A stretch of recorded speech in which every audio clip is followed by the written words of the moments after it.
comment démarrer sa prise de masse. Aujourd'hui on va voir quelles sont les étapes clés pour lancer une prise de muscle. Salut, ici Nico et bienvenue dans l'épisode 56 de Questions Muscu, la mini-série dans laquelle je réponds à vos questions sur la musculation tous les jours. Et aujourd'hui je réponds à la question de savoir comment faire pour démarrer sa prise de masse.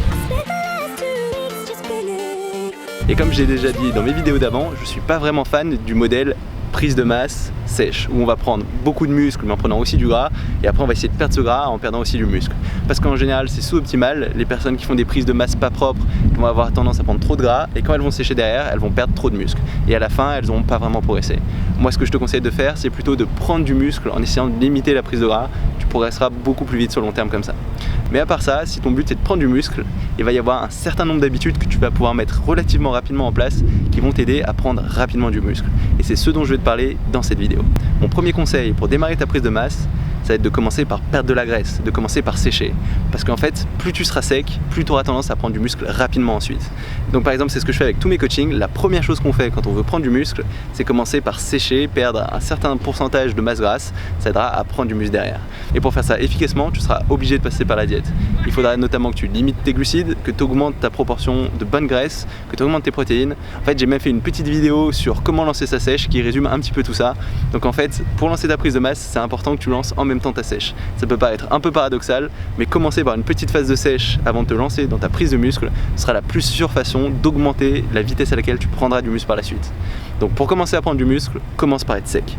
Ensuite, le deuxième point vraiment important pour lancer ta prise de masse, ce sera d'être sûr que tu as suffisamment de protéines. Parce que la fibre musculaire, elle est principalement constituée de ces protéines. Ça va être la brique élémentaire qui va permettre de construire ce muscle. Donc si tu n'as pas suffisamment de protéines, ce sera comme essayer de construire du muscle à partir de rien. C'est pas possible. Donc là encore, si tu veux des détails, j'ai fait une petite vidéo sur quelle est la quantité de protéines que tu dois avoir pour progresser en musculation. Mais de façon générale, ce qu'il faut que tu retiennes, c'est que si tu veux réussir à avoir suffisamment de protéines, le mieux c'est d'avoir au moins un apport de protéines à chaque repas.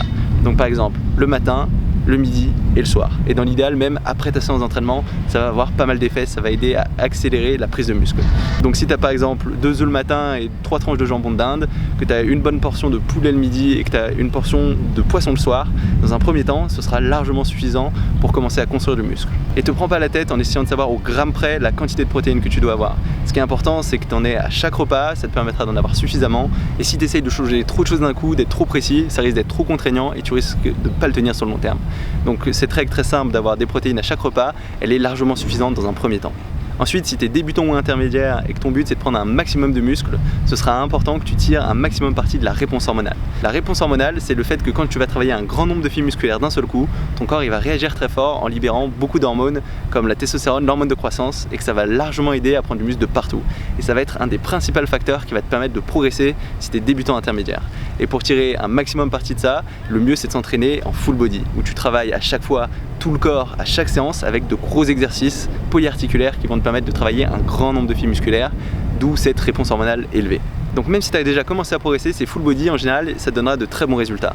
Sinon tu peux plus te tourner vers des formats type push, pull, legs qui vont là encore se centrer autour de gros exercices polyarticulaires et où tu vas travailler pas un jour tous les exercices liés au mouvement de push, c'est-à-dire de pousser, c'est-à-dire pectoraux, triceps, épaules. Un autre jour où tu vas faire tous les exercices liés au mouvement de pull, c'est-à-dire tirer, c'est-à-dire dorsaux, arrière d'épaule, biceps. Et un dernier jour où tu vas travailler les jambes en général avec les abdos. Là encore, on va diviser le corps en 3 grandes parties, donc on va travailler un grand nombre de fibres musculaires d'un seul coup et ça te permettra quand même de tirer bien parti de cette réponse hormonale. Il y a aussi les formats half body qui vont être très bons, où tu vas travailler un jour le haut du corps, un jour le bas du corps, avant de prendre un jour de repos et de repartir sur haut du corps, bas du corps. Après, chacun trouve ce qui lui correspond le mieux, sur lequel il a le plus de sensations, avec lequel il progresse le plus vite. Mais ce qui est important, c'est que tu ne parles pas sur un format trop splitté, où tu vas diviser le corps trop sur l'ensemble de ta semaine. C'est important que tu travailles à chaque séance un nombre suffisant de fibres musculaires pour avoir cette réponse hormonale qui t'aidera vraiment à progresser beaucoup plus vite. Ensuite, si tu veux vraiment prendre du muscle, ça va se passer sur le long terme, c'est-à-dire pas à l'échelle de semaines, mais plutôt à l'échelle de mois. Et si tu veux vraiment progresser sur le long terme, ce sera important que tu réalises correctement les exercices. Parce que sinon, tu n'arriveras pas à bien isoler les muscles que tu essayes de travailler et tu n'arriveras pas à progresser. J'en ai parlé très souvent, ça va être un des facteurs les plus importants pour progresser pendant tes séances d'entraînement. Et la seule façon de réussir à exécuter correctement les exercices, c'est de commencer avec des poids suffisamment légers.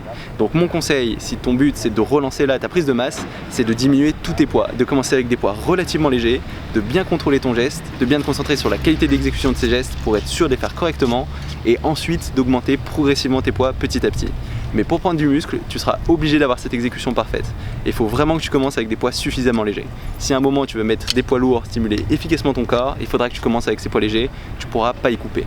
Donc mon conseil, c'est vraiment de recycler ces poids, recommencer avec des poids légers et de réaugmenter avec une exécution parfaite à partir de ces poids légers. Après, ce qui sera aussi important quand tu lances cette prise de masse, ce sera de savoir si ce que tu fais, ça marche pour toi, si tu arrives à progresser. Et pour faire ça, il faudrait que tu aies un certain nombre de mesures qui te permettront de savoir où tu en es.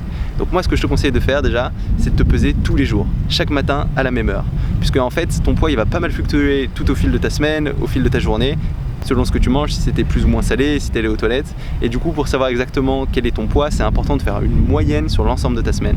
Donc on va se peser tous les jours, faire une moyenne sur l'ensemble de ta semaine et on va comparer de semaine en semaine ce poids pour savoir si tu prends du poids. Donc si tu es quelqu'un de plutôt maigre et que tu essayes vraiment de prendre du muscle, normalement ton poids il devrait augmenter. Si tu es quelqu'un d'un peu gras et que tu veux prendre du muscle en séchant, au début ton poids il devrait diminuer puis augmenter. Mais ce ne sera pas suffisant de juste avoir ce poids parce que si tu perds de la graisse et que tu prends du muscle, il risque de stagner et ça risque de ne pas être forcément très représentatif de ta progression. Donc ce sera aussi important d'avoir d'autres moyens de mesure. Par exemple, prendre tes mensurations en des endroits clés comme le tour de bras, le tour d'épaule, le tour de taille, le tour de cuisse. Ça te permettra de savoir si tu perds du tour de taille, que tu prends du tour de bras, du tour d'épaule et du tour de cuisse, si vraiment tu prends du muscle. Et même ce que je te conseille de faire, c'est de prendre une photo de toi dans un certain cadre avec un certain éclairage que tu pourras reproduire ensuite, de face, de dos et de côté, et de comparer ces photos de mois en mois. Parce que vu que tu vas voir tous les jours, ce ne sera pas forcément évident de voir la progression. Et puis selon l'état d'esprit dans lequel tu es, tu pourras trouver des jours très gros, des jours très maigres. Ça peut vraiment dépendre de ton état d'esprit. Et pour avoir un regard objectif, la meilleure façon, c'est d'avoir des photos prises dans des conditions identiques et de les comparer côte à côte pour voir où tu progresses, si tu prends du gras, si tu prends du muscle. Donc ce que je te conseille de faire, ça va être donc de mesurer ton poids, de prendre ces mensurations tous les mois et de faire des photos tous les mois. Comme ça, tu sauras si ton programme de prise de masse il fonctionne ou pas. Et ça va être tout pour lancer ta prise de masse. Et encore une fois, si tu veux vraiment prendre du muscle, c'est sur le long terme que ça va se passer, surtout si tu veux pas prendre de gras. Donc ce qui est important, c'est de mettre en place ces bonnes habitudes dès aujourd'hui, de les maintenir, et c'est comme ça qu'au fil des mois, tu arriveras à rajouter des kilos de muscle sans prendre de graisse. Si jamais cette vidéo t'a plu, n'hésite pas à mettre un petit pouce bleu. Tu peux aussi t'inscrire à ma chaîne YouTube si tu l'as pas encore fait, pour savoir quand je sors de nouvelles vidéos. J'en sors tous les jours. Et du coup, on se retrouve dès demain pour une nouvelle vidéo. Salut!